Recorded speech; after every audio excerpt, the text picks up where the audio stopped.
Agatha's Unknown Way by Pansy. Chapter 1. She Made Her Escape.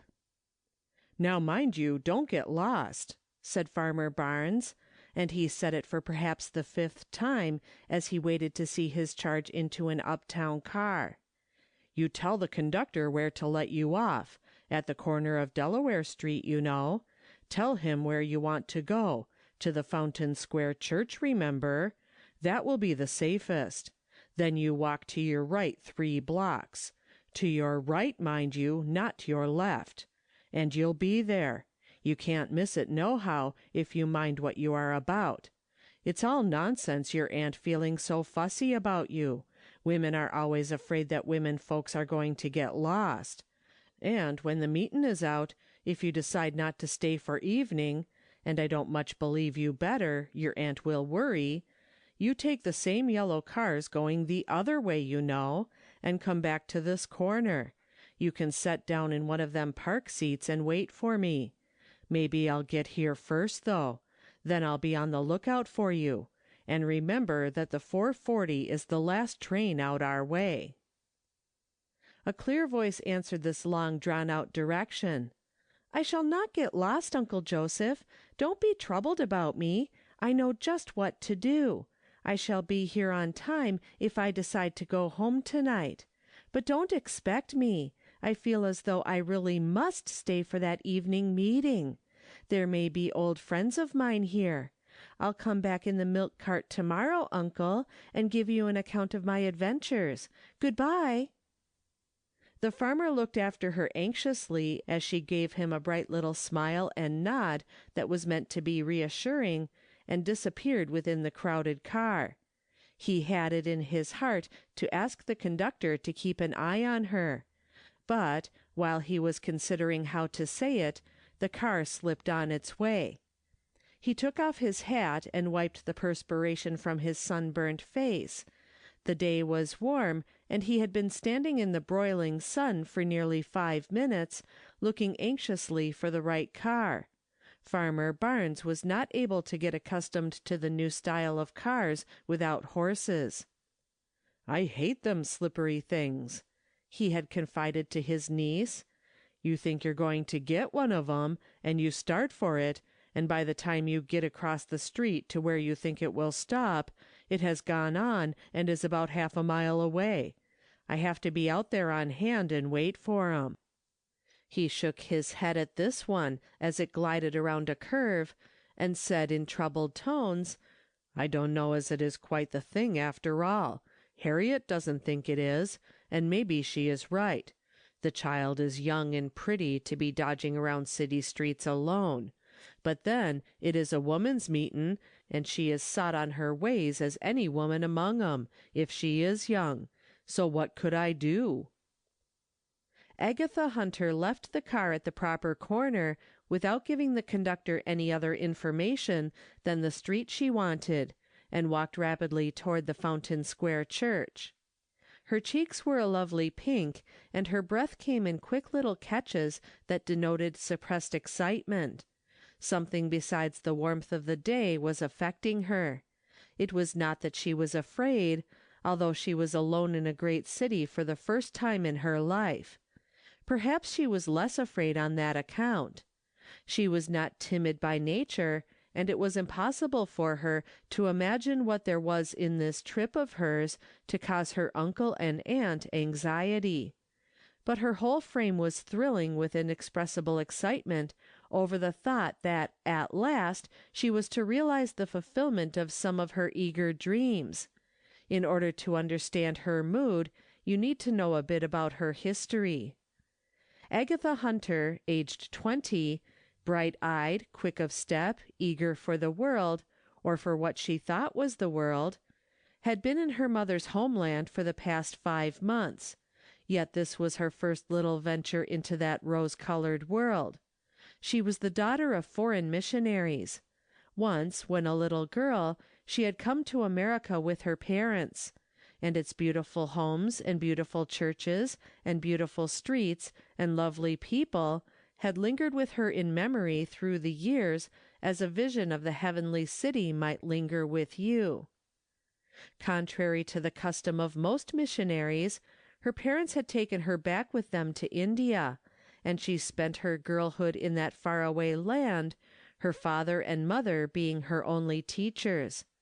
Very efficient and skillful teachers they were, and Agatha, being an apt pupil, and having no society save in her books, at the age of 19 had acquired such an education as any American girl might think of with satisfaction.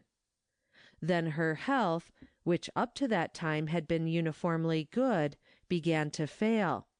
Before the year waned, the anxious parents knew two things, that they could not be spared to go home, and that their daughter must go.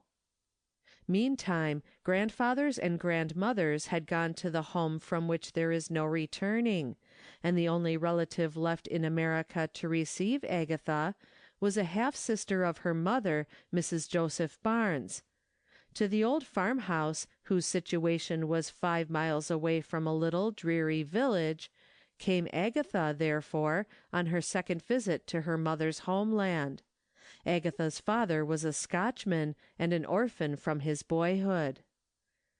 They had been very good to her, these simple country farmers.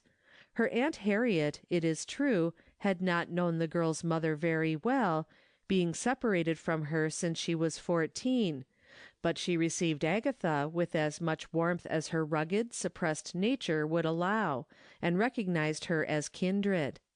Their own children had grown up and gone out into the world and left them. They were boys, and the father and mother felt that they knew nothing about girls, and Agatha was to them a sort of experiment. They watched the frail, dark-skinned girl with deepest interest, fed her on milk fresh from the cow, and cream almost thick enough to cut, and new-laid eggs, which she became interested in hunting from the nests for herself, and were heartily encouraged and rejoiced to see her growing unmistakably strong and well under their judicious coddling. Well in body she was certainly, but never perhaps in all America could there have been found a more thoroughly homesick girl than was Agatha Hunter. Aunt Harriet, while she did her best for her niece, was not in very special sympathy with either her training or her ideas. She did not think, for instance, that she believed very much in foreign missions. Why should people go to the ends of the earth in search of heathen when they were as thick as grasshoppers in August around one's own door? She had always thought her sister did a foolish thing in marrying Dr. Hunter and going away off to India, leaving her father to mourn for her. She could not help occasionally expressing such views to Agatha, and the girl shrank from them as if they were blows. It was a new experience of life to her. She had lived in the supposition that all America was athrob with missionary zeal. Joseph Barnes was a man who in most matters agreed with his wife, especially if they were minor matters like this one. There was also apparently the same spirit in the poor little church to which they drove on Sundays, if the roads were not too heavy or the day too cold or too warm. There was no missionary organization of any sort connected with that church, and during the weary Sundays that Agatha had passed in its straight-backed, old-fashioned, uncomfortable pews, she had not heard the missionaries even prayed for. As strength returned to her body, the hunger grew in her heart. This was by no means the America of her dreams or of her experiences. Had not Agatha, the young girl, been taken to wonderful meetings in great, splendid churches where the platform was crowded with noble-looking men and women, and among them her father and mother, being treated almost like representatives of royalty? There were times when she seemed to hear again the roll of the great organ, and to feel the thrill that ran through her frame when the audience arose and sung the missionary's farewell hymn, and many of them mingled their tears of sympathy, as a white-haired pastor, whose voice trembled with feeling, commended the departing missionaries, and their friends who were to be left behind, to the covenant-keeping God. Oh, she was sure that there was a great heart for missions in this beautiful America. It was only the miserable little town where her aunt lived that had failed to catch any of its fire. If she could but escape from the place for a little while, and be with her brothers and sisters! How she longed to get among those who knew of the work that her father and mother were doing, whose faces would glow with sympathy as they heard from her lips some of the wonderful details. "You ought to go out lecturing," would Farmer Barnes say to her occasionally, with a half-skeptical, half-sympathetic laugh, when she had been aroused into giving him some incident connected with her Indian experiences. "What is the reason you couldn't go around holding meetings like other missionary women and preach to the folks? What was the name of that woman, Mother, that Joel's wife wrote about, who lectured and preached and I don't know what not, every night in the week in their place? She was a missionary from away out in China or somewhere." Then would Agatha cower and shiver and declare that she could not do anything of that kind. Had she not from very childhood affirmed that that was one thing which she could never, never do? How was it possible for a woman to stand before an audience, as she remembered her mother doing more than once while they were in America, telling the people all about her work and the needs of the mission? "Mother," she had said in that faraway time, "I can't ever be a missionary as you and Father want me to, because I cannot stand up and preach to the people as you do. It would make me faint. I know it would." It is true her mother had only laughed, and put her arm around her, and bid her remember what Grandfather Judson used to say, "Never cross a bridge until you come to it." But Agatha had grown up with the conviction upon her that, however well fitted she might be for the other duties of missionaries, she could never talk to the people. Then would Aunt Harriet say, "Mercy, Father, don't go putting any such notions in the child's mind. We don't want no women preachers belonging to our family. It wasn't easy work for her mother to do when she was at home. They just made her. I could see that.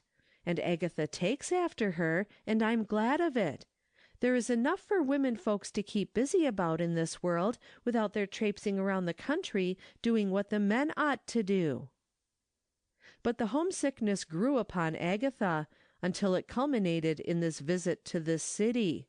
A 5 miles drive in the farm wagon, only 40 miles by train, and the populous city with its multitudes of earnest, wide-awake Christians who kept in touch with the work that the church was doing, could be reached. It is true that a visit there seemed like a tremendous undertaking to Aunt Harriet. Although Uncle Joseph went once a month to settle his accounts for farm produce, and to buy the supplies needed, Aunt Harriet had not been with him for 5 years, and declared that the last time she was there, the noise and confusion nearly killed her.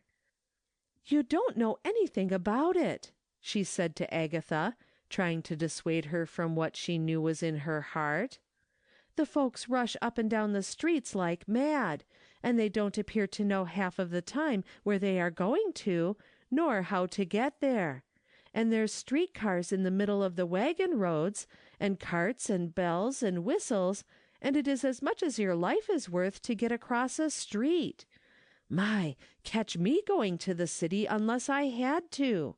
I draw a long breath every time I see your uncle drive into the yard after he has been there, and feel as though it was a special providence that had saved him once more."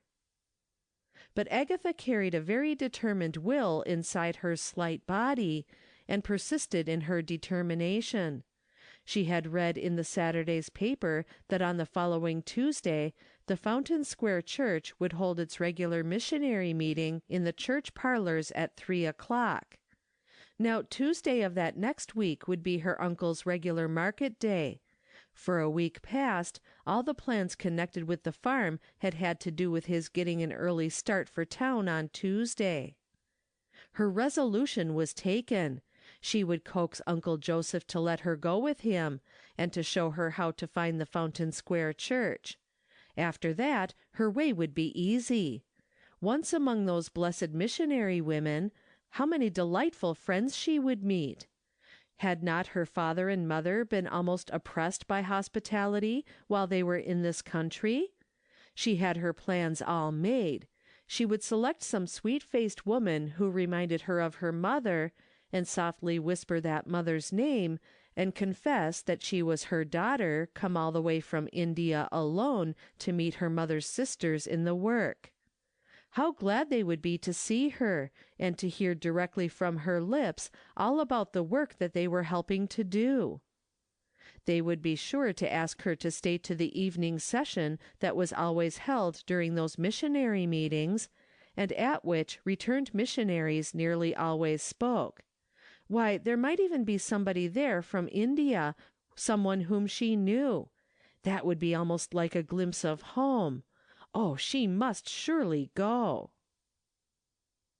End of chapter 1.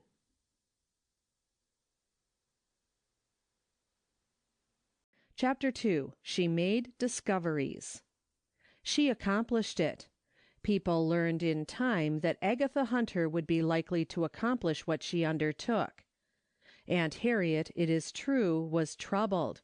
She told father that she could not think what had come over him to countenance such a thing, and that, for her part, she did not know what Agatha's mother away off in India would say when she heard of it. Uncle Joseph, however, was a good ally. He rarely took a positive stand that was contrary to his wife's views in the realm where he believed that she ought to hold sway, but Agatha had won a large place in his heart during her stay with them, and he was disposed to humor her to the extent of his ability. Moreover, he did not share his wife's horror of the city. Had not he been there every month going on for 11 years, and nothing ever happened to him? Once having given his word, Uncle Joseph was safe. Agatha felt sure that her scheme was to succeed. Can you understand how her heart throbbed and her breath came quickly as she hurried down the street in the direction of the Fountain Square Church? She laughed softly over Uncle Joseph's anxiety lest she should not reach the train in time for the homeward trip. She had no idea of taking it that night. Those dear people to whom she was hastening would be sure to keep her for the evening meeting. Why, they would be shocked at the idea of her not staying. It would seem almost like an insult to her father and mother if she should lose such an opportunity. And oh, wouldn't it be blessed to get once more among people who understood? The wide, fine street down which she walked was thronged with well-dressed men and women, all hurrying, like herself, intent upon reaching some place of interest. The young woman from India had not the slightest doubt that they were seeking the missionary meeting. She quickened her steps with the feeling that the church would be crowded and she would have difficulty in getting a seat. She remembered that at the last meeting at which her mother had spoken, the people had to be asked to stand and to close the aisle chairs in order that her father and she might press through the crowd to get to her side. If the church were to be so full today that she could have no chance to reach those dear women on whom her heart was set, what would become of her plan for the evening? She resolved to push her way and make a chance. She determined to get hold of a program at once and to look for familiar names, someone from India. Several of the missionaries were at home. One of them at least would be likely to be present. Then she reached what she knew must be the church, and crowds of people were passing it. For a moment she stood irresolute, with a feeling that she ought to tell some of them that this was the place of meeting. But perhaps in America they did not do such things. She wondered that there were not placards out. Else how were strangers to be sure? She looked up at the great, solemn doors of the church, and wondered that they were closed, but reflected immediately that that was probably necessary to shut out the noises of the street. A strange feeling of timidity began to creep over her. She had not expected to enter the church quite alone. At last, with fingers that trembled, she tried one of the doors. It was locked. She stepped back and looked at the clock on the tower. It was 5 minutes after the hour for meeting, unless, indeed, she had mistaken the hour. Suddenly, while staring about anxiously, she was confronted by a colored gentleman of careful dress and dignified manners, who regarded her with grave suspicion, but asked whether he could do anything for her. Missionary meeting? Oh yes, there was to be one this afternoon, but it was not to be held in the main audience room. Afternoon missionary meetings were always held in the lower chapel. She was to go around to the left, down the stone steps, then turn to the right, and at the end of that walk turn to the left again, and she would find the chapel door. Oh yes, the door was unlocked, but nobody had arrived. A very meek young woman wound around the bewildering path, turning to the left and left again, wondering, as she went, how people who did not happen to meet the colored gentleman could possibly find their way. She came at last to a door that stood ajar, and slipped past it into a great, dark room. Agatha glided silently down an aisle, chose a corner nearest to an audacious streak of light that came through the stained glass, and waited. 5, 10, 15 minutes. Then came the colored gentleman and lighted a single jet of gas to make the gloom more visible. "The ladies is late today," he remarked by way of sociability. "It is so powerful hot, I expect they don't like to come out." Hot? Why, the small audience was shivering. The transition to the sepulchral gloom within had chilled her. Just then appeared 2 ladies, 3, a half dozen. In the course of the next 15 minutes, Agatha, peering into dark corners and carefully counting, discovered 15. One of them tried the organ. It was locked. "Never mind," she said. "Mrs. Pierce isn't here. There would be nobody to play."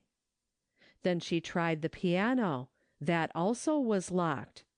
"Dear, dear," she said, "the janitor ought to look after such things. I wonder where the hymn books are kept. Oh, here are some under the cushions, 3 or 4. Well, we shall not need more probably. Mrs. Grayson, you don't care for a book, do you? And I'm sure I don't." From time to time someone glanced over into the corner where the stranger sat, but no one seemed to think of speaking to her. "This table is horribly dusty," said a lady, looking at her glove in disgust, and applying her handkerchief to the offending table. "The janitor really does not pay proper attention to these weekday meetings. How very warm it is! I had a mind not to come, but I was not here last month. I wonder where Mrs. Parkwell is." "She is in the depths of dressmaking," volunteered a lady who was languidly fanning herself. "I called there yesterday, and she said we need not expect to see her at missionary meetings or elsewhere for the next 6 weeks. She is preparing to go abroad, you know. She was planning a lovely dress for Estelle, trimmed with the most elegant lace. How they lavish money on that child, don't they?" There was a general sigh of acquiescence, and one added, "She has everything that money can buy, but then they are extravagant in all directions." "Except in giving." This came in significant tones from the lady who fanned herself. The others laughed. "Oh, they can deny themselves in that direction as well as the best of us," volunteered a fat little woman, chuckling over her own wit.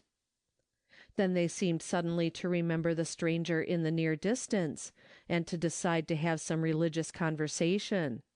They discussed somewhat animatedly the question whether it was wise to try to continue the meetings through the heated term, and whether Mrs. Pierce would be able to attend, and why she was not there today. Then they lapsed into the secular again, and agreed as to the trials of housekeeping. At last the fat lady said, Really, ladies, I think we might as well commence our meeting. I don't believe Mrs. Pierce is coming. In fact, I'm almost sure she isn't. She is going out to dinner this evening, and you know she isn't very strong. Somebody must lead for us this afternoon. Who will?" Apparently nobody would. Several were appealed to, but made eager disclaimers after this fashion. "I? No, indeed. I haven't two connected ideas on any subject today, to say nothing of missions. I haven't even taken the wrapper from my missionary journal this month. Mrs. Curtis must lead." "Not I, thank you. I'm not interested in missions in India. I never read up about the work there." Were any of them interested in India, or in missions, or in anything save their own affairs? Poor Agatha, young, impulsive, bitterly disappointed, jumped to the conclusion that it was all a miserable farce. One was at last found who would consent to sit in the leader's chair. A hymn was selected at random and sung by 3 or 4 cultured voices. In the mood that was fast possessing Agatha, the very words sounded like mockery. "When shall thy name from shore to shore sound all the earth abroad, and distant nations know and love their Saviour and their God?" When indeed, if the work must be left to such putterers? There followed a prayer that was eminently proper in tone and diction. It abounded in familiar phrases such as "millions lying in darkness," and "the power of the cross to conquer superstition," but to poor Agatha there was not a heart-throb in it. Not a reference was made to definite work, not a missionary remembered by name. As to India, the topic for the month, apparently the leader was not interested in India. She ignored it. Then followed reports. One was quite long, giving a detailed description of a May festival that was held for the benefit of missions. There had been a May queen whose right to reign had been bought by votes, the gentlemen being allowed to buy as many votes for their favorites as they pleased. There had been a fairy dance about the queen as she was crowned, followed by a formal presentation to her of representatives from all nations in costume. Said costumes, according to the reports, had consumed somewhat more than 1/2 the gross receipts. The entertainment was reported to have been a complete success, one important feature of it being that so many people who did not care anything about missions were interested. Interested in what? The stranger queried of her own thoughts. The report failed to tell. Another hymn followed. "Why should our passions mix with earth, and thus debase our heavenly birth? Why should we cleave to things below, and let our God, our Saviour, go?" Immediately after the singing came a discussion as to whether a lawn party could be arranged before the young people left town for the summer. Mrs. Curtis believed that it could. She offered the use of their grounds, and said that the young ladies might be dressed as wood nymphs, and they could have some of the mission band children for sprites, and that, with refreshments, ices, and creams, served by the aforesaid nymphs from grottos built for the occasion, she was sure it might be made a success. The grounds could be lighted with Chinese lanterns. That would add to the effect, besides being most appropriate for a missionary entertainment. They must certainly exert themselves in some way to raise the special offering. That self-denial offering that we pledged, you remember? It will be due early in the fall, before we have had time to recover from the fatigues of the summer. At last the topic for the day occurred to the chairman, and she asked whether anybody had anything to say about India. She was quite ashamed of herself, but she had lost her magazine, and was therefore totally ignorant. A lady in the corner was induced to admit reluctantly that she had hers, and, being pressed, proceeded to read a long report, one calculated to give valuable statistical information to those desiring it, but utterly useless in a meeting of this kind. The reader's voice was soothing, and the day warm, More than one lady nodded frequent assent as the droning voice went on. Agatha, meantime, sat bolt upright, 2 red spots glowing on her cheeks and bitter indignation in her heart. Was this the constituency on which her father and mother were to rest their oft-times fainting souls? Was this the band of praying women whose published words her tired mother read and reread, and wept over, and hoarded as if they were jewels to be worn in her heart? However, by the time the meeting closed, consternation was beginning to take the place of disappointment and pain in the young stranger's mind. She had been so sure of remaining to an evening session that she had given little heed to her uncle's careful directions as to trains. She awoke suddenly to the memory that her latest train was at 20 minutes of 5, and that it was much more than a half-hour's journey to the station, and it was already 4:30. Those disappointing women had been so late in gathering, and then had gone over their summer's wardrobes and the shortcomings of their servants before they commenced the meeting.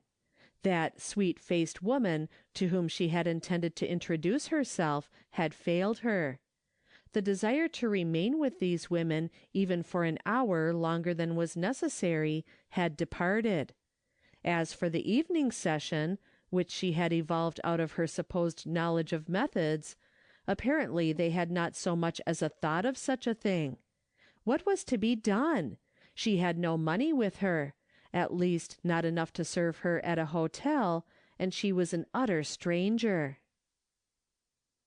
End of chapter 2.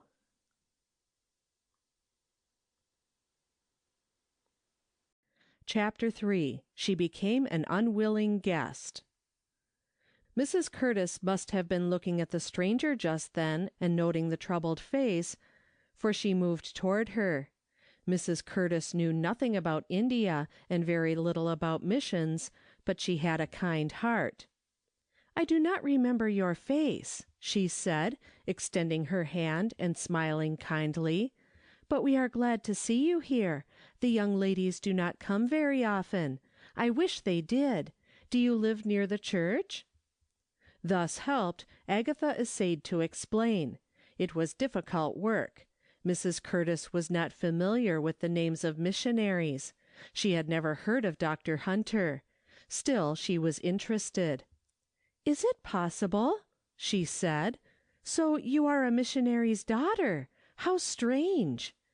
The look that accompanied the words said, "Are you sure this is a true story? Are you not an impostor, a sort of female tramp, who has started out on a new line to deceive the credulous?" Agatha felt the look. "My father is Dr. Cornelius Hunter of India," she repeated quickly. "I have a letter from him in my pocket. I brought it with me because—" She made a sudden pause.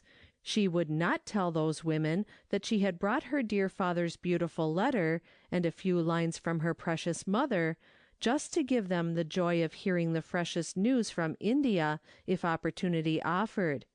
She must show it now for a different reason. "You can look at it if you please, madame. It will show you that I am speaking truth." "Why, of course you are," said Mrs. Curtis hastily. Then she raised her voice. "Ladies, here is something interesting. Miss Hunting, did you say, my dear? Oh, yes, Hunter. Miss Hunter of India is here. She came in from the country to attend our meeting and has lost her train. She is a stranger in town. Can you advise what shall be done?" It is curious what homes were represented that day. Some were full to overflowing, others were torn up and in the hands of plumbers, paper hangers, and the like. One lady's invalid aunt, who lived with her, dreaded to meet strangers. Agatha interrupted the explanations.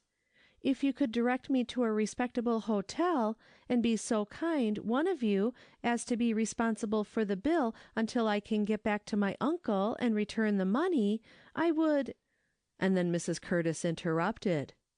"No, no, my dear. We will not send a young girl like you to a hotel alone. That is not the way we do things in this country. I shall take you home with me. My young people have friends with them, quite a houseful, but there is always room for one more. I can make you comfortable until morning.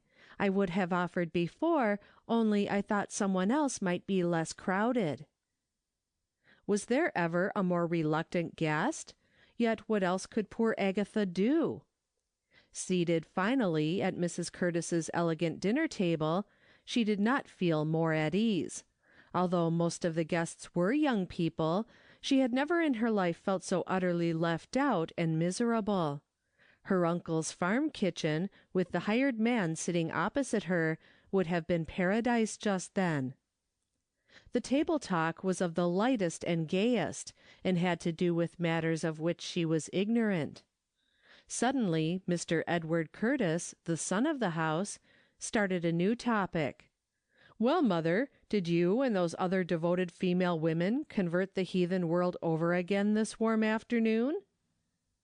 The mother's warning eyes having failed to arrest her son, she said, "Edward, I am ashamed of you. Did I not tell you that Miss Hunter was a missionary's daughter?"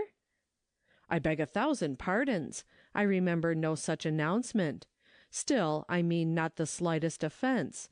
It is only your missionary zeal, my dear mother, that moves me to merriment." "Edward is always poking fun at our missionary zeal," said his sister Eva with a genial laugh. "I think he would better look at home. I am sure I do more in a single month for the cause than he does in a year. Didn't I work myself almost to death over that May festival? And here is mother come home from this afternoon's meeting with a lawn fete on her conscience. It is for the benefit of the special fund. There are always special funds or self-denial weeks or something of that sort for missionaries. I haven't yet recovered from that self-denial week. I denied myself that lovely trip to the bay just on account of the missionary tea. Why, we are always at work for missions in this house, aren't we, Mother? Mother goes to the meetings and promises, and I perform." The mention of the lawn fete set all young tongues in motion. Mrs. Curtis's idea had to be explained, and as they talked, the idea grew. Somebody suggested a band of music to be stationed in one of the grottos. "Yes," said Miss Eva, "and we might have a dance on the tennis lawn. Or wouldn't that do on a missionary occasion? Isn't there some way to get money out of it? Each gentleman might be compelled to purchase a partner, and to double the price every time he desired to dance more than once with the same lady. That would be original, at least. I think we should make money. Charlie, you will vote for the scheme, will you not? Think what an opportunity it would afford." This evidently meant some local hit, for there was a general burst of laughter, in the midst of which Charlie, shaking his head, said dolefully, "Do not expect anything of me. I am down on mission enterprises. I'm a sufferer from that self-denial week. I expected father to give me a complete new turnout for my birthday, and he shut down on it with the announcement that it was just the week for practicing self-denial. I call that denial of other people instead of self, don't you?" They could have no conception of the utter hatefulness of all this to Agatha. Self-denial week! Yes, indeed, she knew all about that. Had she not humbly denied herself certain small luxuries that were really almost needs, gladly dropping into her mission box the coins they represented, feeling that she was even in this small way living a part of her mother's and father's life of daily sacrifice? Mr. Edward Curtis, whose nearest neighbor she was at table, decided perhaps just then that he had a duty to perform toward this grave-faced stranger. His first effort at conversation was in pursuance of a thought that had come to him a moment before. "Miss Hunter, have you relatives of your name in this country?" "I am thankful to say that I have not." The manner of her reply surprised him. It seemed to have a great deal of unnecessary vigor. Not liking to be vanquished, however, he tried again. I hope you are enjoying your stay in this country and that you are having an opportunity to study its beauties. We are so large as a country that this takes time. I do not know how long you have been here." "It is 5 months today since I landed, and I wish I could start homeward tomorrow." Her tone, though low, was so intense and seemed to express so much more than homesickness that he was tempted to question further. "Is it permissible to ask why?" "Because I am afraid that, if I stay much longer, I shall learn to hate America, and it is my mother's home." Mr. Curtis was astounded. The pent-up torrent of feeling of some sort that showed behind this brief expression bewildered him. "Now indeed I feel as though I must again ask why," he said, smiling, and wondering what reply she would make. She did not keep him waiting. "It is because I feel insulted," she said in a low tone that was yet almost fierce. "All the talk I have heard today concerning missions is simply an insult to my father and mother. You are playing with the most tremendous interests that can occupy the human mind. You believe that millions of souls are perishing for lack of help that you could give, and you spend your money and your time and your strength on luxurious nothings, and dole out the paltry sums which you make by your play to support the missionaries who are doing your work for you. You talk of sacrifice. I wonder who among you knows by experience the first syllable of its meaning. Do you think my father and mother do not understand it? What have they sacrificed? No young lady of your set had a more lovely home or choicer opportunities for culture than she gave up to go to India. And my father put aside the most flattering opening for making what you call a successful life, and went to that dark land, apparently in order that those who are called by the same name as himself might stay at home and amuse themselves. May parties indeed! And lawn fetes, and creams, and dances, and sprites, and nymphs to support that for which the Lord Jesus Christ died on the cross." Did ever a society young man at a fashionable dinner table hear stranger talk than this? The chatter of tongues was so great all about them that the impassioned words had not been even noticed by the others, but Edward Curtis was almost overwhelmed by surprise, and a certain feeling that seemed much like self-reproach. He found himself questioning and cross-questioning, bending his head to catch every word of reply. He lingered beside Agatha long after they returned to the parlours, being so absorbed in what she had to tell him as to fail to notice the questioning glances of his other guests. His sister Eva commented on this conduct when she and her mother were alone together. "Did you notice Edward? He hardly spoke to any of the others, just held himself to the side of that large-eyed Miss Hunter. What do you suppose you have done, mother, by bringing that solemn-looking girl home with you?"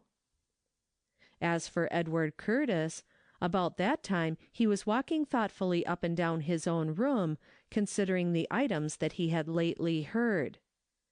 "She is a perfect cyclone," he told himself. "I never in my life heard any one talk like her. If the half that she has told me is true, and of course it is, she knows what she is talking about, what insufferable fools we must appear in her eyes. Still, our kind has deceived her.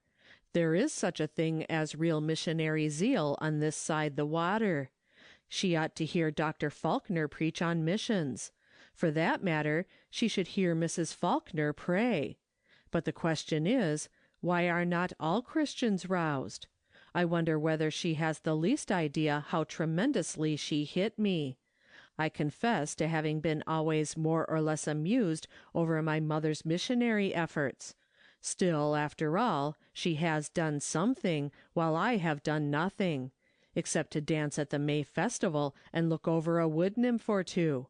I tell you that was cutting. I mean to look into this thing. I promised I would, and I certainly will." The very next evening he went to a Union missionary meeting that he found advertised in a neighboring church. He had never done such a thing before in his life. It struck him as strange that he had not. Why should he not go to missionary meetings? It was true, as that girl had said, that he called himself by the family name, Christian. Why was it not his work as well as her father's? The meeting was not remarkable in any way. It is sometimes very hard to get up remarkable missionary meetings. There are not enough people interested to help do it. But there was a collection taken at its close, and Edward Curtis left the loose change in his pocket and drew out his well-filled pocketbook. The chairman of the missionary committee of the Young People's Society of Dr. Wardwell's church was at that meeting, and she seized upon the chairman of the lookout committee the moment the meeting closed. "Did you see Mr. Curtis here?" she asked. "I never saw him at a missionary meeting before. I didn't know he was interested in any of these things. And he put a $10 bill into the basket. I sat just back of him and saw it. Look here, Fanny Lockhart, you must go for him this very week. He belongs to us. He is a member of our church. Didn't you know it? Yes, of course he is. And he ought to belong to our Young People's Society. Don't you let another Sunday pass without asking him. Those $10 bills ought to drop into our missionary baskets. And there are 100 other ways in which he can help. I'm so delighted to know that he is one of that kind. Some way I didn't expect it." "Oh, Mother Curtis! You know nothing about India and not much about any other mission ground. Still, you wish in a dreamy, half-awake fashion to have yourself counted as being identified with the cause. But you have not the remotest idea what you did for missions by befriending the large-eyed stranger that sultry summer afternoon." End of chapter 3.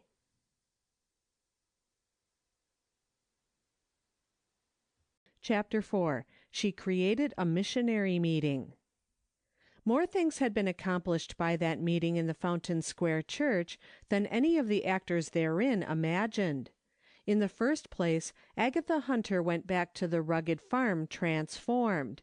All the while she was bumping along the uneven road, seated in the milk wagon, she was going over her strange experience and forming her plans founded on the new resolves that had sprung into being. Her former terror at the thought of talking in a public meeting, as she knew missionaries were expected to do when they came home for rest, seemed to have gone from her. She wanted to talk. She panted for the opportunity. Those women with their apathy for missions and their enthusiasms for play had roused within her a new sense of power and desire. She could have told them things about women in India that would have made their blood seem fairly to freeze in their veins, oppressive summer day though it was. They were ignorant, densely ignorant. She had not imagined that such a condition of things could be possible in this Christian land. While her father and mother had gone on, up the heights of self-sacrifice, the homeland had stood still or retrograded. If ever any people needed rousing, Christians such as those she had met at the missionary meeting needed it. There was still another small matter that had helped to fire her zeal. During a break in her conversation with Edward Curtis that evening, while he was summoned elsewhere for a moment, she had listened to talk near her, her attention having been arrested by the sound of her own name. "Do you know that Miss Hunter has a career opening before her?" "Miss Hunter? Julia, do you mean? Why, certainly, several of them." "Ah, but this is something quite new. She has promised to attend the closing exercises of the Star Club and give them an exhibition of fancy club swinging." "The idea! I shouldn't think she would like to do that." "Oh, she does it for benevolence. The club is raising funds for the reading room, and it is thought that people will come to see Miss Hunter perform who wouldn't ordinarily think of attending. And that is true. It will be quite a lift for them. but I don't think Mr. Curtis likes the idea very well, and I confess that I shouldn't think he would." The talk degenerated after that into actual gossip about the affairs of Miss Julia Hunter and Mr. Curtis, but the thought that had stayed with Agatha Hunter was that this unknown namesake of hers was able to make exhibition of physical strength and grace for the sake of some benevolence, while she, the daughter of missionaries, could not get the consent of her will to stand before an audience of Christian women and tell them of things that they ought to know. After that, she assured herself that she could and would. Over her decision Aunt Harriet was astonished and a trifle annoyed, but Uncle Joseph was decidedly upon Agatha's side. "The girl knows things that are worth telling," he said sturdily, "things that I didn't know about myself." And Uncle Joseph put a crisp $5 bill in the next annual collection for foreign missions. By September, Agatha's plans were fully formed, and she was in communication with dozens of churches that were glad to pay her expenses and take up a special collection for the cause of missions, for the sake of having the daughter of a missionary speak to them. Her experiences during that never-to-be-forgotten campaign would fill a volume. She encountered all sorts of devices for raising money: fairs, festivals, fetes, flower shows, carnivals, private theatricals, dinners, suppers, teas immeasurable. She became filled with admiration over the ingenuity of the human mind in devising ways and means for extracting money in the name of benevolence. She came in contact with some earnest men and women, whole-hearted souls who put Christ always first, and labored incessantly for the coming of his kingdom. Gradually, her knowledge of America and its virtues, as well as its faults, increased as her horizon widened. She was not now in danger of hating the homeland. She had met too many noble workers here, whom to know was to love for all time as well as all eternity. But she found, oh, so many wearing the name of Christ and utterly indifferent to his last command. Out of her many and varied experiences, there is time to describe but one. She had accepted an invitation to an important city church. The missionary meeting was to be held in the evening, and the belief was that on this account the attendance would be larger than the average. "I should not be surprised if there should be as many as 100 women out, Aunt Harriet," said the youthful missionary as she packed her bag, "and perhaps a dozen men. A few of them always come to an evening meeting." "Pity's sake," said Aunt Harriet grimly. "I should think they could raise more folks than that who would like to hear about a country they had never seen from one who has lived there all her life." Aunt Harriet, having gone over to the enemy's side, had gone wholly, and wanted to have her niece honored with large audiences. But Agatha laughed. She was not in search of honor. If she could get to the hearts of 100 women at once, she would thank God and take courage. Large missionary gatherings outside of the popular annual meetings of the great boards of the church, she had learned not even to hope for.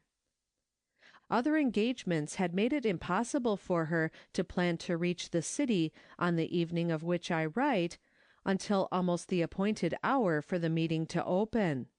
To make this more trying, the train was late. She was therefore not surprised at being hurried most unceremoniously into a carriage by a committee of 2 ladies and a gentleman, who waited only to ask whether this was Miss Hunter, and to tell her, what she had been nervously considering for the last half hour, that the audience was waiting for her. During the rapid drive from the station, she was occupied in explaining the causes of detention. The only information given her was that she would find an enthusiastic audience, the largest they had had this winter. Whereupon her hopes began to rise higher. It might be that she would have a chance to speak to as many as 200 women, and that would be a triumph indeed. Arrived at the building, She was hurried through a maze of side doors and anterooms, quite unlike any church arrangement familiar to her. But on reaching the platform, her surprise was lost in admiration and also bewilderment at the size of the audience. An immense room with galleries rising tier on tier, and everywhere, floor, galleries, even the space in front of the platform, packed closely with humanity. The mammoth missionary meeting of which she had read, and over which her soul had thrilled, was before her at last. But oh, the terror of it! She was to speak to them. This thought almost took away her breath. In her daydreams there had always been present some favorite missionary who held his audience spellbound. What had she done in gathering such a mighty concourse of people to listen to her? Could she say anything worthy of the cause she represented? Could she do justice to her father and mother? She turned back to speak to the reception committee. "I did not understand that you were to meet in a hall. Are there not other exercises?" "Oh, yes," one of the ladies explained.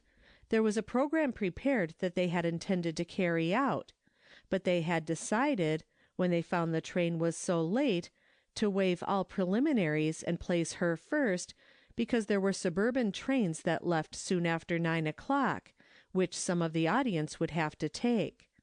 She was instructed to take all the time she wished. The program was of no consequence. It would not make a particle of difference whether any other feature of it was carried out or not.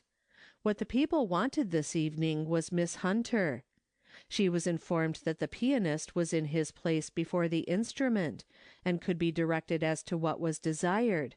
Then the reception committee vanished behind mysterious screens. All this was a new and strange way to arrange a missionary meeting. Where was the pastor of the church?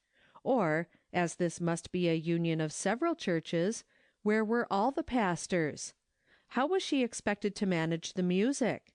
She did not know what book even was to be used.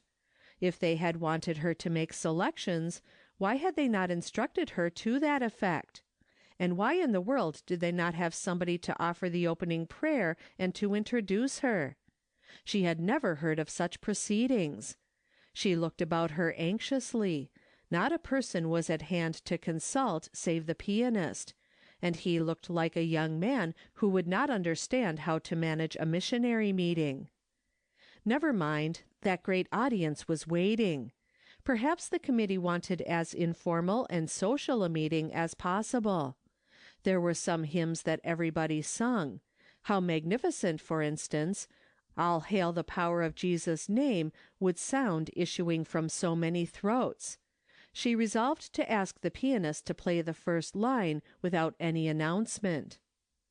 She recalled afterward the look on that pianist's face as she bent toward him and asked, "Will you play Coronation and lead it? I mean without announcement. I would like to get the effect of its almost spontaneous outburst from the lips of this great audience." There was a single moment of hesitation. Evidently there was no coronation music in the pile at the pianist's side. But he was equal to the situation. The keys of the grand piano were suddenly struck by a master hand, and his splendid voice at once took up the strain. A wave of bewildered surprise seemed to sweep over the audience. They looked at one another. Then, in obedience to an emphatic nod from the pianist, certain voices joined his, and then the entire audience seemed to catch the inspiration, and old Coronation held sway once more. Not one verse only, but several, Agatha's voice guiding the pianist.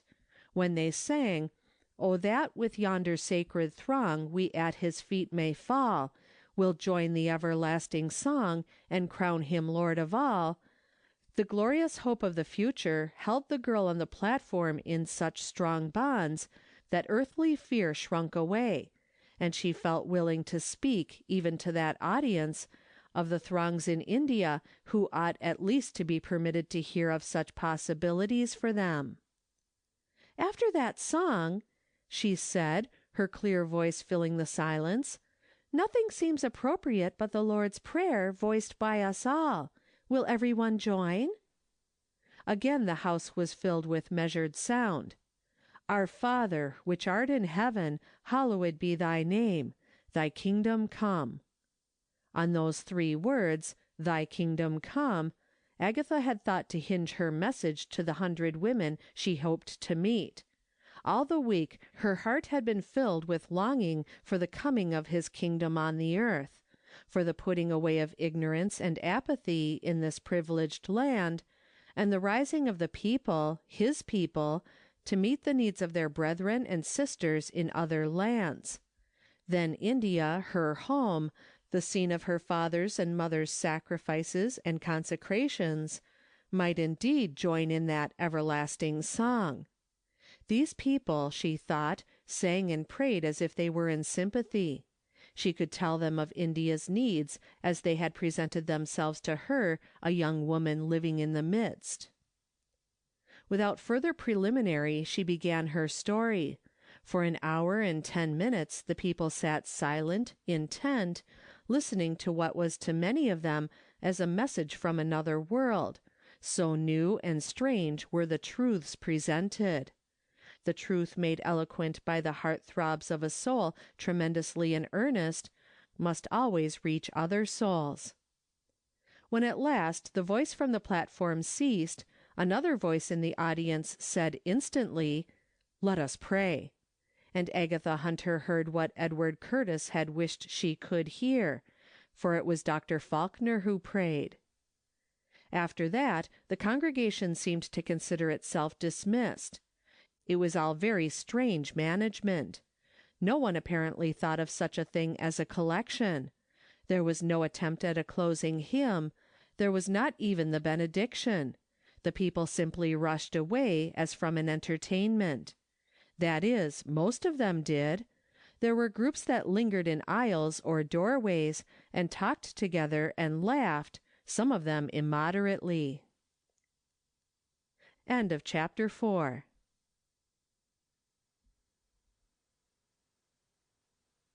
Chapter 5. She Met the Champion. While Agatha waited, still on the platform, that reception committee came to her once more, bringing with them a tall young man. "This is our champion," explained one of the young ladies, "the gentleman whose mother is to entertain you." "Oh," said Agatha, who had wondered why he had not appeared before. "Is this Mr. Vaughan? Champion missionary worker, I suppose?" There were bursts of laughter from the young ladies, in which the champion seemed obliged at first to join, but he controlled himself promptly and hastened to explain. "Oh no, I am not Mr. Vaughan. I'm only Charlie Dennis, champion club swinger, so called, of our set. I think you must be very weary, Miss Hunter. May I show you at once to the carriage? My mother is sorry not to be here to welcome you herself. The illness of my little sister detained her at home this evening. Nothing serious, you understand.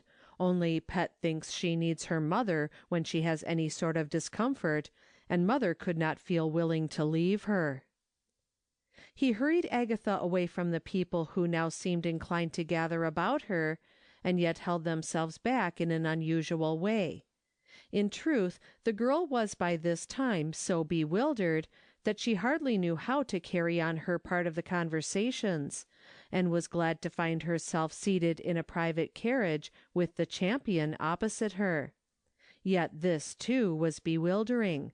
Since he was not Mr. Vaughan, the son of her missionary hostess that was to have been, why was she here, and where was Mr. Vaughan?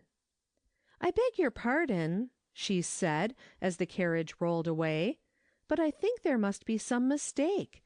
I had correspondence with a Mrs. W. T. Vaughan of 45th Street, who said that her son would conduct me by streetcar to their home. He was also to have met me at the train, and, indeed, I supposed it was he who accompanied the ladies. Do you know whether he did? And are you sure your mother expects me?" "Oh, yes, indeed," he said eagerly. "She expects you. Or, that is, she expects Miss Hunter. You are Miss Hunter, are you not? Yes, well, that's all right, you see. Only, well, the fact is, there has been a mistake somewhere, and we have reaped the benefit. We are very sorry, not for ourselves, you understand, but for somebody, we don't quite know who. If the 45th Street Vaughns are in it, it must be the Central Avenue Church people. Yes, said Agatha, that is the name, and that is another strange thing. I thought the meeting was to be held in a church. At least, nothing was said about a hall, and I supposed, of course, that a missionary meeting would be— Exactly, interrupted the champion. I presume it was. But you see we didn't have a missionary meeting. Didn't have a missionary meeting? Oh, I beg your pardon. I didn't mean that, of course. We had a tip-top missionary meeting. But I mean, we didn't go in for that sort of thing, you know. I told you that there was a little mistake. I don't feel sure that I understand it, but I'm not in the least acquainted with the lady, never saw her, in fact, but— Do you suppose now that you are Miss Julia Hunter of Philadelphia? Oh, no, I am Agatha Hunter, daughter of Dr. Hunter of India. I came from Philadelphia tonight by train. That is, I changed cars at Philadelphia. I came from a country town a few miles from there, and I was to speak to the Central Avenue people tonight on missions. Exactly. That was something like what I thought. But, you see, you spoke instead to the Physical Culture Club of the West Side. The Physical Culture Club? It could not be possible to put more astonishment and dismay into 4 words than poor Agatha managed to convey by this repetition. Yes, said Charlie Dennis, speaking eagerly, as one anxious to convey all possible information and also to be conciliating. You see, we planned to have a gathering tonight to raise money for the dinner that our club is to tender to the Albany Club, and Miss Hunter, Miss Julia Hunter, I mean, who is a friend of some of our people, offered to help us. She was to swing clubs for us, and give us a wand exercise, and things of that sort, you know. Then it was a paid entertainment? Oh, yes, we sold tickets at 50 cents. I think I can see just how the blunder happened. The Burtons, who are Miss Julia Hunter's friends here, and were to entertain her, were called out of town suddenly by the death of a relative. They telegraphed her that they must be away, and that a committee would meet her at the train. And the committee met you instead, don't you see? At the last minute, there wasn't anyone around who had ever seen you, who had ever seen Miss Julia Hunter, I mean, and the train was awfully late, and that complicated matters. I suppose they only waited to hear that you were Miss Hunter, and then rushed you away without giving you a chance to take breath or to answer any questions. The young man paused for breath, and they looked at each other, the champion club swinger and his would-be rival. His good-natured face was one broad expanse of sympathy and anxiety to make everything as comfortable as possible. Then they both, as by common consent, took in the utterly absurd features connected with the mistake, and burst into uncontrollable laughter. It did them good, this outburst. Both had been wrought up to a most uncomfortable pitch of excitement, and the reaction was an immense relief. After that they could talk and plan together the best methods for explaining the blunder. The champion behaved royally. "We sold $500 worth of tickets," he said, "and I guess the people thought they got $1,000 worth of good. It was better than any clubs that were ever swung, Miss Hunter. It was indeed. You see, a lot of us never heard such talk before in our lives. We hadn't the least idea that there was such a state of things anywhere as you described. I give you my word of honor that it was all new and strange to me. I'll tell you what it is, those schools and things need money, don't they? They need it a great deal worse than the physical culture clubs need dinners. I'm as sure as anything that our folks will vote to give you every cent of the money to send out there to your mother's school. $800 for a single dinner, when there is such a state of things as you told us about tonight, is awful, isn't it? That is the way the thing is going to work. I saw signs of it tonight. Fanny Ellsler said to me as I passed her, "I'm ashamed of myself and of our club and of everything, aren't you?" "Of course I am," I told her, and I am. And what is more, all the rest of them will be when they hear that Fanny is. For what Fanny Ellsler thinks is contagious, you understand. Dr. Faulkner held out his hand to me after you got through tonight, and said he, "Never mind the $500, Charlie. Give them to her for that little children's school that she described, and our people will make it 1,000. Dr. Faulkner is the man who prayed.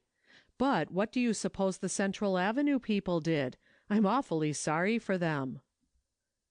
What they did was to send Mr. Vaughan, according to appointment, to meet the train. Now, Mr. Vaughan was a scholarly, nearsighted, timid man of 45 or 50, who looked about him in nervous uncertainty when the passengers from the belated train began to sweep through the gates. He asked at least a dozen women whether they were not Miss Hunter, before he found one who admitted that she was. Then he looked relieved, told her, what she already knew, that the train was very late, and hurried her into a crowded streetcar, where he stood as far away from her as the limits of the car would permit, until, after a long ride, he motioned her to follow him, and dashed into a pleasantly lighted chapel connected with a large, plain-looking church. Here were seated from 70 to 100 women and a dozen or so gentlemen, Agatha's audience, waiting patiently for a black-robed young woman with earnest gray eyes. Several of the ladies had both seen and heard her. The apparition that Mr. Vaughan introduced in triumph was not black-robed nor gray-eyed, and belonged manifestly to a totally different world. Truth to tell, her costume, which was revealed as soon as she had thrown open her traveling wrap, was of a character to strike consternation to the heart of a missionary woman. Aware of the fact that there would be no opportunity for making her toilet after the arrival of the train she felt compelled to take, Miss Julia Hunter had dressed for the first part of her program, and covered all defects with a neat, close-fitting traveling wrap. Laying it aside, she stood before them in modern gymnasium dress, full trousers, short skirt, long stockings, and dainty slippers. As soon as Miss Hunter had arranged her dress to her satisfaction, she began to look around her, and seemed to be at once struck by some discrepancy between her surroundings and her expectations. "What is all this?" she asked. "Is this a church? You look as though you were arranged for a prayer meeting. Where is the pianist? Why, where in the world is the piano? It is impossible to go through with my part of the program without music." "There is a very good cabinet organ," said Mr. Vaughan meekly. "An organ? Who ever heard of playing such music on an organ? We don't use psalm tunes, you know. By the way, did you look after my box? I never thought to speak to you about it, but it ought to have come right along with us. I brought my own clubs, you know." "Clubs?" repeated the nearsighted and greatly embarrassed Mr. Vaughan, looking about him in hopeless bewilderment, and signaling his mother to his aid. "Yes, of course. Don't you remember that I wrote you I would bring my own clubs and bells? And I brought my Greek costume as well. For the second part of the program I meant to give you some poses." Poses? In such connection, what could poses mean? Poor Mr. Vaughan! He could handle Greek roots in a way to bewilder every student at the university, but this would-be Greek maiden in her extremely un-Greek dress was incomprehensible and appalling. It was with infinite relief that he hailed the approach of a meek-faced, sweet-eyed woman in a widow's cap. His mother was a missionary's widow, and had looked forward to greeting this daughter of a missionary with almost a mother's tenderness. But she, too, felt overwhelmed. "My dear," she said gently, "there must be some mistake. You are Miss Hunter?" "Of course I am, but your arrangements are all very peculiar. What am I to do for a piano? It is simply impossible to get along without one. The postures are not pretty without music, and to use an organ would be ridiculous. I want to represent the emotions, you know, fear and astonishment and the like." Mrs. Vaughan's face represented the latter emotion, both of them indeed. Miss Hunter turned from her gaze in impatience. "Where is your committee of arrangements?" she asked. "Where are all the members of the club, anyway? Surely this handful of elderly women and a few white-haired men do not constitute your club." Then the white-haired woman summoned all her courage and rose to the occasion. End of chapter 5.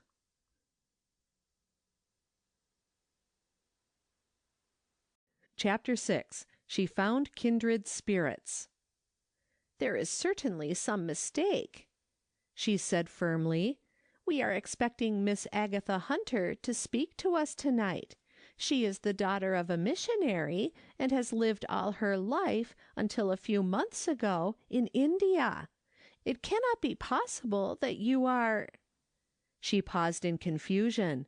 It seemed impossible to complete her sentence with those bright young eyes looking at her curiously with a mixture of surprise and indignation, through which gleams of fun were now struggling. "That I am Miss Agatha Hunter of India," she said, completing the sentence. "No, madame, I am not. I am Julia Hunter of Philadelphia, and have come to your city by special request to assist in an entertainment of a physical culture club. So this is a missionary meeting? I confess that it struck me as a remarkable looking club. What is to be done? I wonder. I do not know where the club is to be found. I haven't even a street and number to guide me. I expected to be met, you understand, and cared for. My personal friends were unexpectedly called from the city, and I therefore expected to meet only strangers, and supposed, of course, that— I'm very, very sorry," said Mrs. Vaughan earnestly. "My son should have been more careful. I don't quite know what ought to be done now. I am afraid there is no one here who is acquainted with clubs." She spoke the word hesitatingly, as if it represented something which, if not reprehensible, was so foreign to her life that she knew not how to meet it. Something in her gentle, hesitating, anxious manner made Miss Hunter laugh. At the same time she felt sorry for her. "Never mind the club," she said cheerfully. "They will learn in due time that there has been a mistake made, and will hunt me up probably. If they do not need me enough for that, they may do without me. But what will you do if the right Miss Hunter does not appear?" "Oh, we shall be able to manage. This is a home and foreign missionary meeting, and Miss Hunter was, to speak of the foreign work, and Mr. Dunning, a missionary from Idaho, is to talk to us about home missions. We can give him the entire time, unless, indeed—" She stopped in marked embarrassment, and with an appeal in her eyes that almost set Miss Hunter off into another laugh. "Unless I will take part of the time? Thank you. I am afraid that would not be profitable. I never attended a missionary meeting in my life. But I shall stay to this one unless I am found, and I hope I shall not be. Let us hear from Mr. Dunning by all means." Whereupon she slipped swiftly into her decorous wrap, buttoned out of sight her disreputably short skirt, and helped herself to a seat. There was a whispered consultation with several women. Then presently a young man went quickly toward the platform, and the belated exercises commenced. To the enforced listener, the first 15 minutes were of unmixed amusement.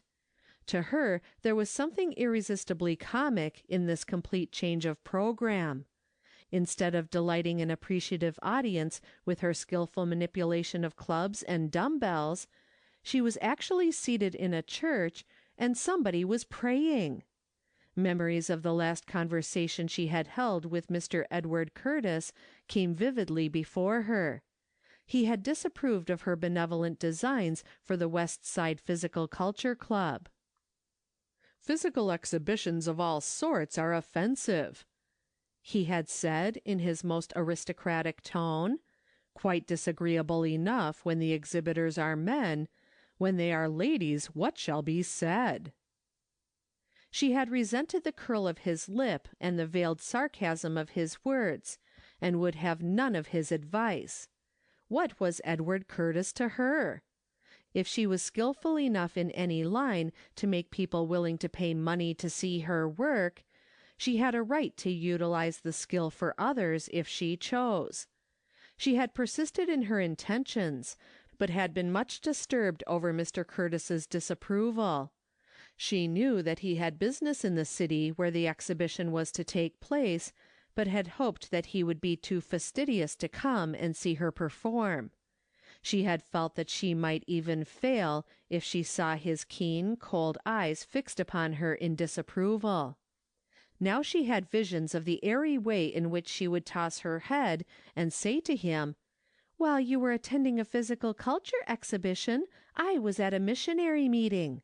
There is no accounting for people's tastes."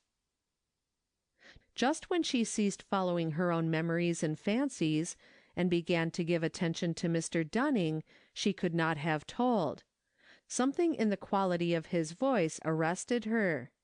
The story he was telling was one of homely life, an account of a girl no older than herself, whose struggle for even a common school education, and above all, for a knowledge of the Bible, in the face of privations and persecutions enough to crush a less heroic soul, was told in a manner to arrest the attention of the most thoughtless. Julia Hunter was not thoughtless by nature. She was simply a young woman hemmed in by the environments of society life. As she had frankly said, she had never before attended a missionary meeting. She had supposed that missionary meetings were stupid. Some of them are. Her attention once arrested, she listened. She could hardly have helped it. Mr. Dunning knew how to hold the attention. He lived and toiled among the people for whom he spoke.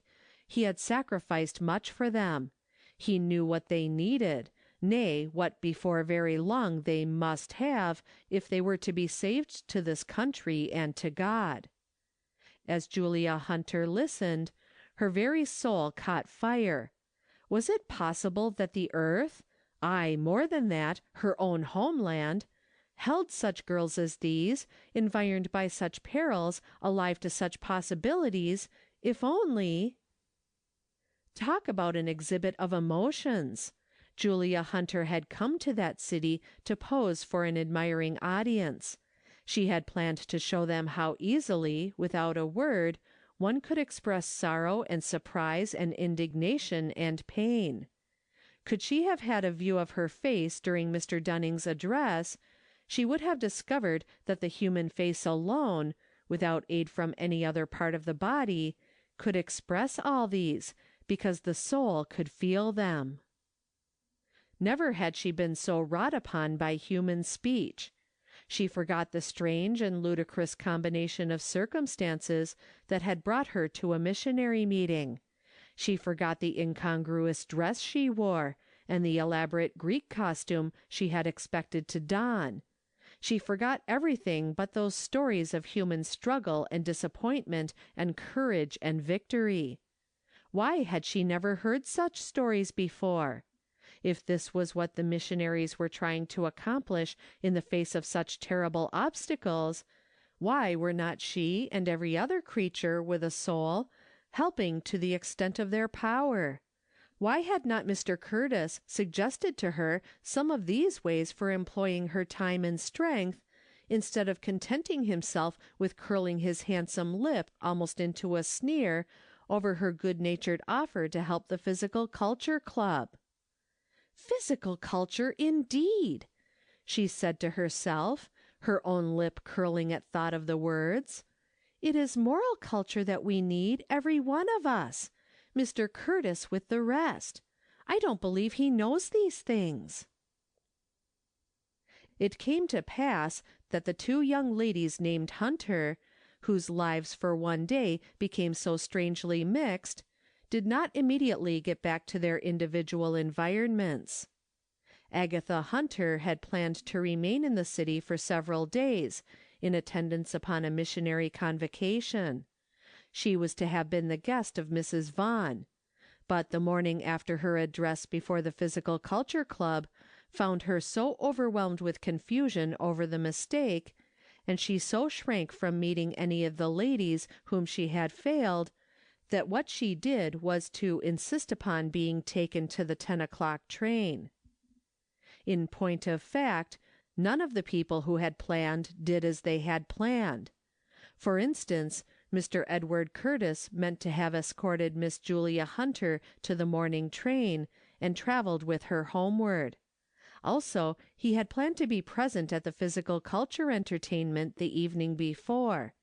He felt that he knew just how the exercises of that club would impress him, and resolved that during that homeward journey he would speak some plain words to Miss Hunter.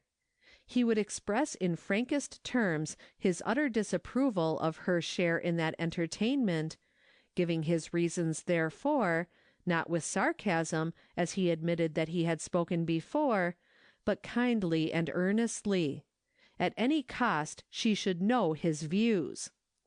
And if she does not respect my views enough to give earnest heed to them, why then... He drew himself up as he thought this, and set his lips firmly, but did not trouble himself to complete the sentence. His name had been coupled with that of Miss Julia Hunter for more than a year. He told himself that it did not disturb him that such was the case. Still, if she really did not even respect his judgment, and again he left the thought unfinished. As he boarded the morning express, there was only one certainty in his mind, that he would speak his views very plainly as soon as opportunity afforded. He was not very sure at that time but he would be sarcastic. It is true he had not attended a physical culture exhibition on the previous evening, although he had bought his ticket and presented himself at the Opera House for that purpose. Instead, he had heard that which made him feel very plain-spoken indeed, almost savage, towards all physical culturists of whatever sort. This was, of course, unreasonable. Mr. Edward Curtis could be unreasonable on occasion. Then he went forward and took a seat beside Miss Hunter indeed, but instead of Miss Julia, it was Miss Agatha, and he talked with her, not sarcastically, but certainly with great frankness, during that entire homeward journey. He came, in the course of the day, to some marked decisions. One was, that instead of stopping in Philadelphia, he would make a business trip westward. Another was, that, instead of keeping to the main road, he would swing off at the junction and hunt up a college friend who lived somewhere in that region. Another was, that, when the train reached Branchport, he would stop there and make inquiries for his friend, who he knew must be at least 30 miles farther on. Also, he promptly accepted Miss Agatha Hunter's invitation to call at her uncle's house in the country that evening, if he should have time, and he knew he should have time. So much for Mr. Edward Curtis and his plans. As for Miss Julia Hunter, instead of taking that morning express as she had planned, she put herself into the very becoming traveling costume that her valise contained, and attended the 3 days' missionary meeting, remaining as the guest of Mrs. Vaughn. Mr. Dunning was also the guest of the Vaughns. He escorted Miss Hunter dutifully to and from the meetings, visited with her in the parlor between sessions, visited with her on the piazza in the early twilight, and in all ways that he could, relieved his hostess of care of her unexpected guest. Among other duties, he expressed the box of dumbbells and Indian clubs to Miss Hunter's home, and sent a telegram to her mother to the effect that she had decided to accompany her friend, Mrs. Vaughn, to Eastport to attend the convention. It was another missionary meeting, but Mr. Dunning was instructed to say convention in his telegram, and the mother thought it was a physical culture convention. The months went by, and it came to pass, in the course of time, that on a lovely September evening the Opera House of the West Side was even more closely packed than it had been on the memorable day when Agatha Hunter first made its acquaintance. But the platform presented a different appearance. Rows of chairs had been placed on it as closely as space would allow, and they were being occupied by clergymen and other dignitaries of the church, as well as by many missionaries who were not clergymen. A mammoth missionary meeting this was to be, like unto the one of which Agatha Hunter used to dream. Larger indeed, and more enthusiastic than any that her dreams had evolved out of early experiences. The waiting audience occupied itself with whispering. Intimate friends of the parties most concerned were giving other friends interesting particulars connected with certain events that had lately transpired. "Why, yes," whispered one lady. "Edward Curtis studied medicine and graduated with the highest honors. Then he went abroad and studied. I knew all about it at the time. I remember we thought it queer in him, and we said that he would never practice, the Curtis family is so wealthy, you know. And behold, he has become a medical missionary. I should have selected the President of the United States as more probable." Then whisperer number 2. "Do you remember that evening at Mrs. Curtis's, when he first met the lady he is to marry? It was evident then that he regarded her with more interest than he had ever shown for any other lady. But who imagined that she would weave such a spell over him as she has?" "Sure enough, but Mrs. Curtis and Eva are as pleased as possible. They just idolize Agatha, and they are going out to India in a few months to visit them. Isn't that interesting? The fact is, the entire Curtis family have become missionary fanatics. They can talk of nothing else. I can remember when Mrs. Curtis did not know one mission station from another. And as for Miss Eva, you could not interest her in anything connected with missions, and now they are by far the most posted people in our church." A third voice chimed in. "Nothing about the Curtis family astonishes me so much as that other Hunter girl has. Only imagine Julia Hunter as the wife of a home missionary away out in Idaho. There is something romantic about going to India, but a home missionary! I am prepared for anything to happen now." "It has happened," laughed a voice just back of them, and the lady leaned forward to add her word. "What do you suppose the West Side Physical Culture Club voted at its last meeting?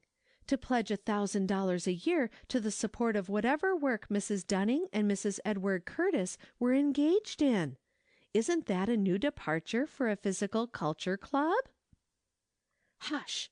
sounded a warning whisper, and this particular group of whisperers sat erect and gave attention to the platform, for the chairs were nearly all filled, and the presiding officer was on his feet. Again the audience sung, "All Hail the Power of Jesus' Name," but this time the pianist was prepared. Moreover, the piano, though doing its best, was lost in the splendid orchestra that was present in full power. Those grand men who knew how to give missionary addresses were also present, and never had the theme of missions, both home and foreign, so inspired their tongues as on that evening. Notably was this the case with Dr. Cornelius Hunter. The audience sat spellbound by the magic of his voice and the power of the tremendous truths he had to tell, until, as he sat down, more than one brushed away tears as they told themselves it was not strange that the daughter of such a man should want to give herself to the work. Following Dr. Hunter's address, the entire audience joined in a missionary hymn, and during its singing, trained helpers made quick work with some of those platform chairs. As if by magic, a space was cleared, which was presently occupied by 2 white-robed maidens and 2 young men. A marriage ceremony to be performed in an opera house! Yes, 2 marriage ceremonies. And to take place in the very midst of a missionary meeting? Yes, to become a vital part of that missionary meeting.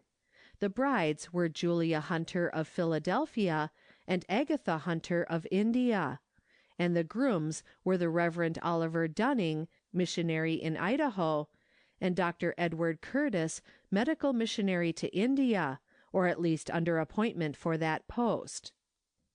It was Dr. Cornelius Hunter who performed both ceremonies, and the vote was general afterward that there never were 2 more beautiful brides, nor a more impressive marriage service. At the close of the missionary meeting, there was a reception given to missionaries at the house of Mrs. Curtis. At this reception, the members of the West Side Physical Culture Club were exceedingly prominent. The champion club swinger especially showed his broad, good-natured face, first in one group and then in another, and his resonant voice could be heard affirming, "I give you my word for it that our club to a man and woman voted for the whole thing. We are pretty well up on missions these days, I can tell you. That first missionary meeting we had here in the Opera House did the business for us."